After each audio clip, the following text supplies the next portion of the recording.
Hey folks, Steve here with a special video for you today. I don't need to get too excited. This video is not about reluctant enemies, though that is the OCS game map that you see before you. This is a map that I've had set up under this plexiglass for, the better part of last year. And I still haven't gotten a chance to really get things prepared for play. But this is my freestanding table I can use for the real topic, which is the sort of pre uh, preemptive video, planning video, um, a pre-con video for GameON 2022, which is a local game convention, one that is really leaning towards Wargame as one of the primary types of games being played at this convention that is coming up now. 2 years ago, back in 2020, I did a couple of videos on GameON, my preemptive video about going into the convention, and then a sort of debrief after the convention. And since then, obviously the pandemic's sort of been a problem. 2021 is a year that they couldn't hold the convention, but this year, 2022, it's going to be going on, and I will be attending. Um, and that all precautions will be taken, vaccinations and masks required, the whole thing. But I'm excited. I'll be able to see some folks I haven't seen in person for a while, and I'll get to play some great games with some great people, hopefully, and have a great solid time. So I wanted to kind of set up a here's what I'm going to go play, in particular stuff that I haven't played in a while, or maybe some new games that I'm preparing to play for the first time, which may mean these games don't get direct coverage on the channel itself, but will provide a little bit of a report out commentary as a supplemental thing. The last time I did this, I think one of the big standout games was Nations in Arms, where I had a lot of fun with that, but limited time kind of shrunk down the enjoyment of what could have been. That was definitely a game I considered scheduling for myself this year, but I just had too many other things situated to try. And I'm going to talk about those games here today very quickly to give you guys a sense of what is going to be coming up. Now, the convention runs for 5 days. It starts Wednesday and it goes through Sunday. So that's a very long convention out here in Washington State. And I will be attending all days, though I don't have a well, I have a weird schedule for it. So Tuesday night, I will be attending. I'll be looking to try to set up the very first game on my list that I'm going to talk about, which is going to be the Mighty Endeavor. This is published from MMP Multiman Publishing. This is a game in the Standard Combat series, which is we'll say a lighter complexity war game that obviously plays a lot faster than OCS. It's a lot simpler than OCS, but this game includes a few things with the supply rolls that kind of get it maybe just a hair closer to OCS than a lot of other SCS games. But make no mistake, this is nowhere near the complexity or the level of detail that an OCS game will give you. But this game covers what is effectively the D-Day landings to the Allies getting into Germany. You can kind of see the blurb of the game. This is the expanded edition, and so the original version of this game was simply the Western Front. So the Allied landings into D-Day, the liberation of France, and then pressing into Germany, and that's kind of, depending on where the Allies were, that would dictate who won the game based on victory points. But the expanded edition changed things up quite a bit. It introduced the Eastern Front and included some maps of the rest of Germany and Poland, and changed the game up a little bit. So in the original version, it was the Allied player against the German player.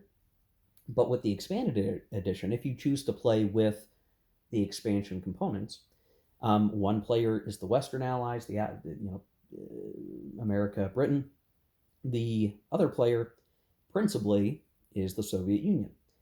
And then the other player, depending on the front, plays Germany. So when you're playing on the west part of the map, the Soviet player plays the Germans, and the Western Allies play the Western Allies. On the East Front, the Western Allied player plays the Germans, and the Soviet Union plays the Soviet Union. So the game changes from a simply allies versus Axis game to uh, a race to conquer Germany, with your opponent being acting as the Germans on that particular front. So there's some interesting rules tied in with that. What I really have liked as I've been reading up on this game, reading the rules and all of that, is that the supply system is really interesting, where there's a tremendous need for the Allies to capture ports and open up additional portage, gain control of additional ports rather than just the one, and does put a stress on the need to get to Antwerp, because that is what allows, the number of ports you control is what governs, and I guess which ports you control, how many and which ones, will govern how many of your HQs will allow your units to attack. So there is a pressure to get the right ports open and get them in high enough volume that you can bring enough forces to bear on the continent to push the Germans back and that whole thing. I think that's very interesting. There are shades of, it kind of reminds me in some ways of Fall of the Third Reich, which was a Ted Racer game. But that game was really different and included Italy. This game is definitely just, France, and then, Poland and Germany. So I've not played it before, but I have this currently scheduled to run across a couple of days of the convention to get it played all the way through. And what's really great is I'm going to be playing with Justegarde. If you are familiar with his YouTube channel, I'll see if I can get a link to his channel and put it in the description below. I know him as Justin. Justin has a good channel. He makes a lot of great videos. So if you've not checked him out before, you should definitely do so. I've known Justin for a while. We've been part of the same wargaming community for years. We've played a number of games together. And when I put this on the schedule, he reached out to play. We got to navigate some scheduling challenges, but it's going to be really interesting. So I don't know if he's planning on doing videos on this game. Maybe he already has. I'll have to talk to him about that. But I'm sure he and I will both have some takeaways from the game. My understanding is he has played this solitaire, but he's not played it opposed. So I'm definitely going to look to him to kind of help me understand, the nuances. The rules aren't terribly complicated. The base standard combat series rules are like 8 pages. They're very simple, but there are Mighty Endeavor specific game rules that they're not complicated, but there are definitely things you have to go through and be like, okay, this is how this is going to work. I got to remember this for this side or this situation. So really looking forward to it. I think it's going to be a medium weight kind of game. It's going to run kind of long. I'm going to try to set it up Tuesday night, and if we can try to play a turn Tuesday night ahead of the official start of the convention, we might try to do that. Otherwise, we'll be playing it Wednesday night, and all day Thursday is the goal. So this is going to take up a good chunk of my convention time. I think it's going to be well worth it. Justin's actually the guy who recommended this to me originally, why I eventually picked it up a couple years ago, and only now have I been able to get it ready. So I've punched my copy. I've rounded all the corners of the counters. I'm really in good shape, and I'm ready to rock and roll for this. Really looking forward to this one. So that's going to be the first game that I'm really diving into during the convention. It's going to be a lot of fun. Now, I had mentioned that I'll be playing that Wednesday during the evening. I kind of have this weird situation where I'll be there Wednesday, but I don't have a standing game for most of the day. So I'll be waiting for Justin's availability in the evenings to play the Mighty Endeavor until Thursday, when we're going to play all day, which means Wednesday I kind of have some free time. Now, this is a pretty friendly convention. It's also relatively small. I think they've capped attendance out at like 130 or 40 people.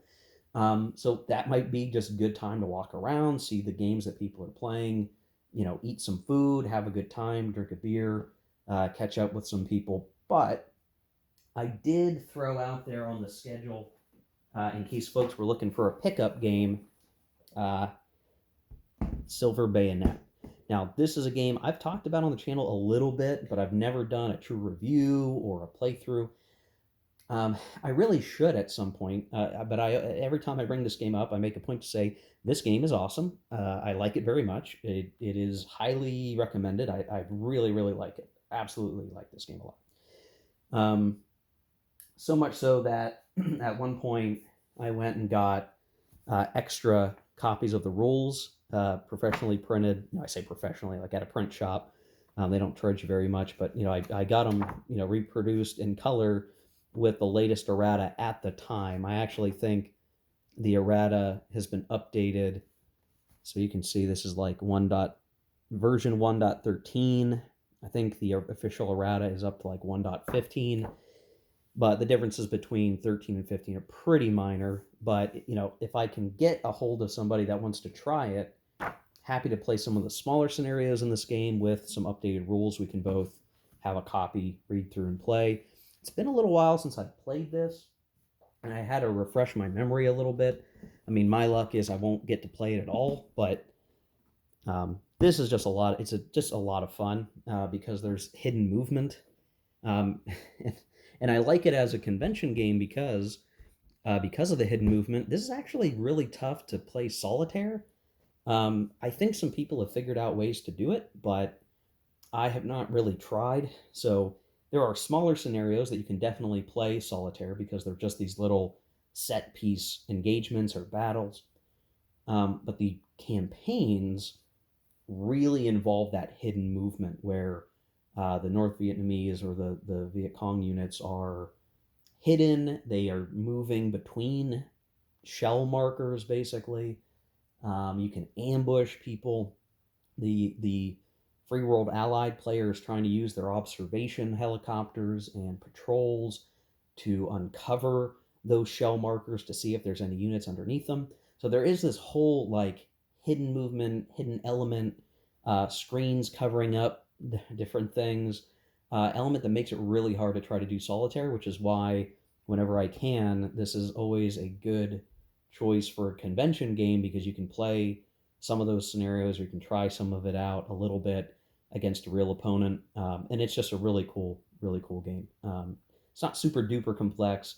You definitely want to read through and understand the different steps, but I just really like this game a lot. So this is going to be my pickup game both on Wednesday during the day and then possibly on Saturday because I don't have, well, I did have games scheduled on Saturday, and I think a few people had to back out of attending the convention, maybe concerns over the pandemic.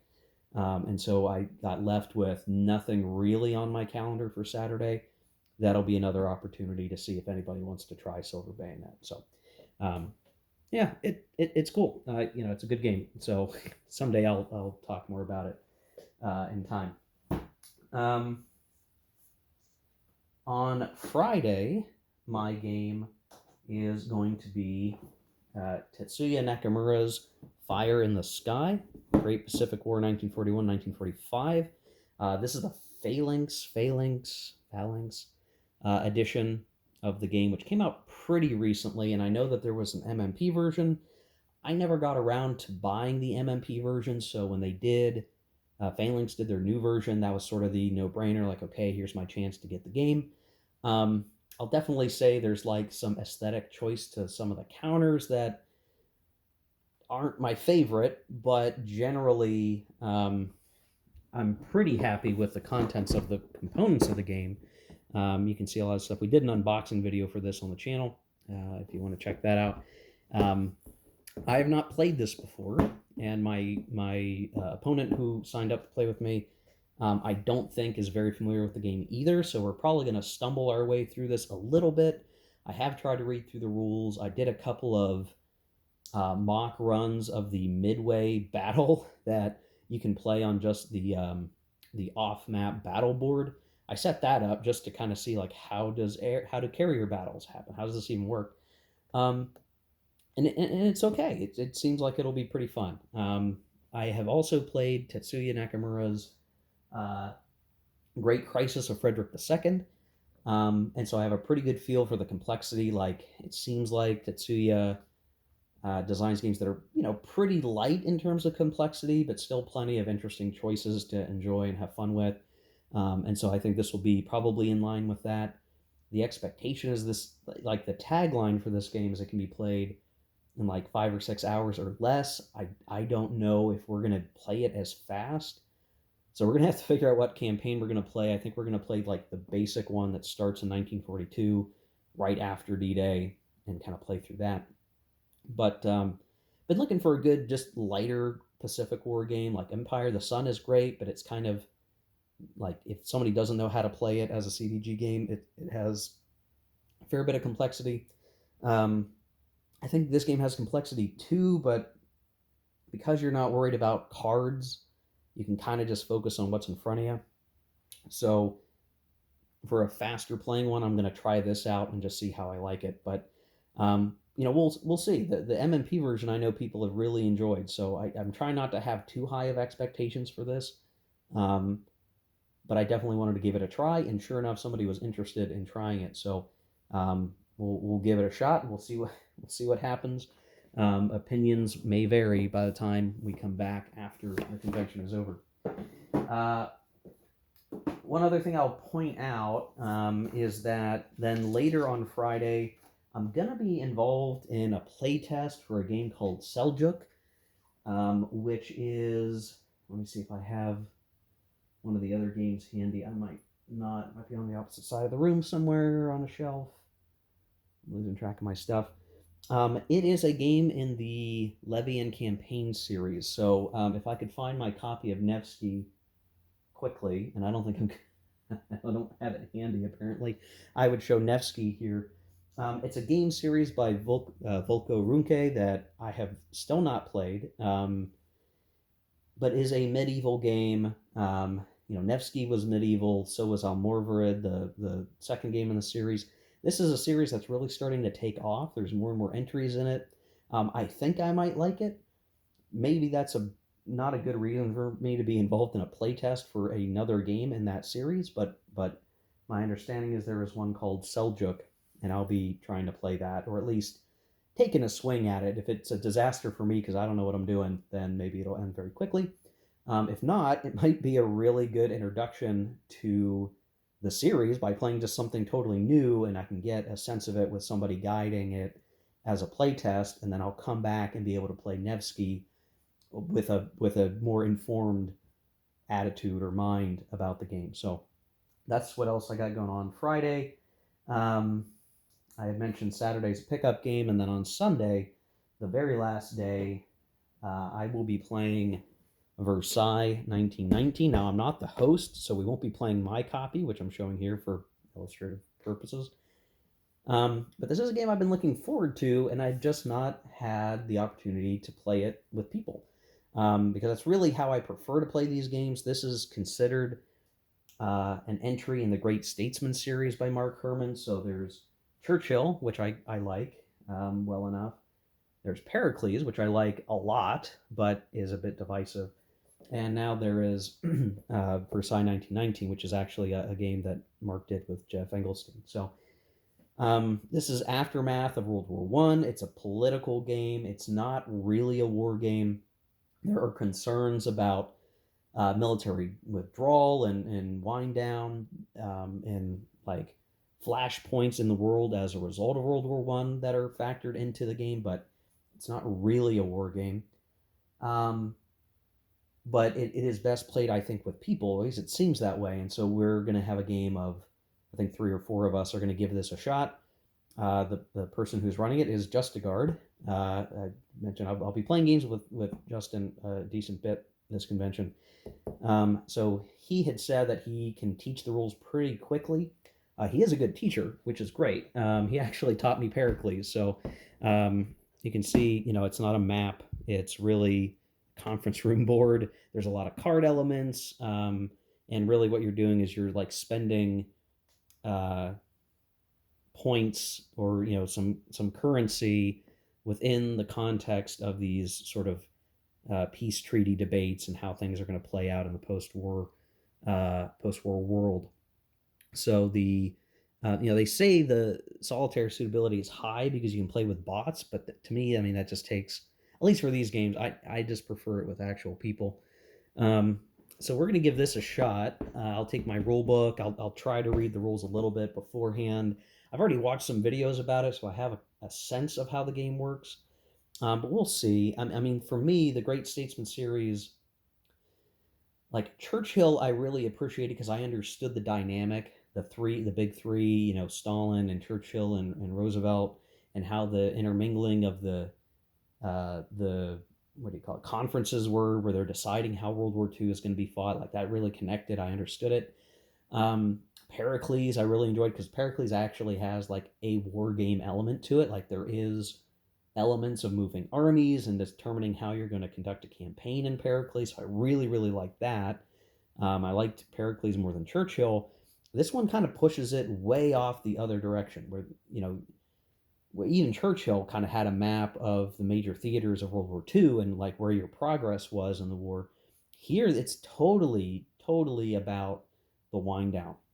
So, what areas will become self-determined? How many areas will Italy gain out of the situation? And all that kind of stuff will come out of this. So I'm a little worried I'm going to exit my playtime with Versailles saying it's just not enough war game, and so I think it's just an okay Euro game or something, or I'm going to say this was freaking fantastic. I can't wait to play with other people, even those who aren't into historical games, right? Like to me, that's if you can get a game that's like this, where it's like, hey, yeah, it's historical, but here's these neat interactive dynamics that can come up and play, that makes it more easily played outside of a war game context, which can be very valuable in terms of how you're going to get to play anything. So um, I'm going to keep my expectations tempered for this, but it could be a big splash. Could be awesome. I don't want to get my hopes up.